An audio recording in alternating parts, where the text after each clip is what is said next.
तीन साल हो गए थे, एक भी अच्छी फसल नहीं उगी थी। मिट्टी पत्थर हो गई थी और सपने धूल हो गए थे।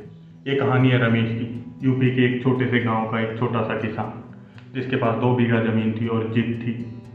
पहले साल फसल बारिश ने बर्बाद की, दूसरे साल में कीड़े लग गए थे और तीसरे साल में तो कर्जा भी हो गया था।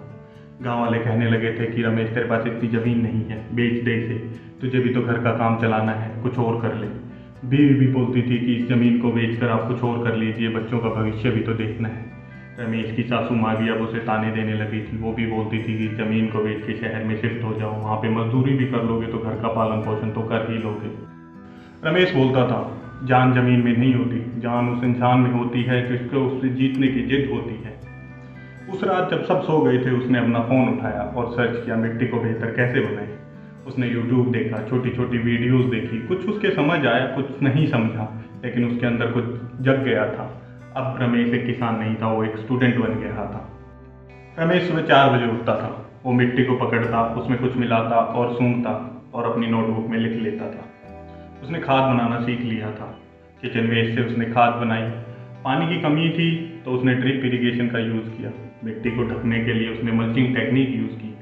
लोग उसका मजाक उड़ाते थे और उसे बोलते थे, वीडियो देखने से खेती नहीं होती है। लोगों ने उसका नाम मिट्टी का साइंटिस्ट रख दिया था।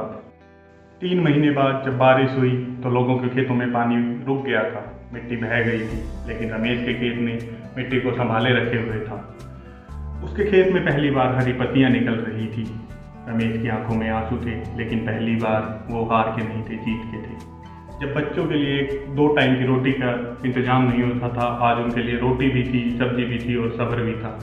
रमेश की बीवी, जो पहले उसे खेती छोड़ने के लिए बोलती थी, अब उसका कंपोस्ट बनाने में मदद करती है। जो लोग रमेश पे पहले हंसते थे, आज वो उससे पूछने आते हैं कि भाई क्या डाला है मिट्टी में। रमेश का सिर्फ एक ही जवाब होता है, विश्वास। मैंने मिट्टी में विश्वास डाला है। एक दिन कृषि अधिकारी उसके गांव आए और उससे बोला कि आपके खेत का मॉडल हम दूसरे गांव में भी ले जाना चाहते हैं। अब रमेश सिर्फ यूट्यूब को देखता नहीं था, उस पर आता भी था। अब वो उस गाँव में ट्रेनिंग वर्कशॉप देता है और उसके खेत का नाम पड़ गया है ग्रीन जमीन फार्म्स। रमेश कहता है, जब मिट्टी टूट जाए उसे थोड़ा वक्त दो, प्यार दो, और वो समय के साथ आपको प्यार समेत सब कुछ लौटा देगी। मैं एक किसान हूँ, मिट्टी से हारना मेरे लिए मौत जैसा है।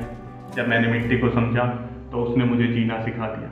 अगर आपको भी ये कहानी अच्छी लगी और आप भी किसी ऐसे रमेश को जानते हैं जिसने हार नहीं मानी, तो कमेंट कीजिए और लाइक कीजिए हमारी इस कहानी को, और हमारे चैनल को सब्सक्राइब करिए for more such amazing stories.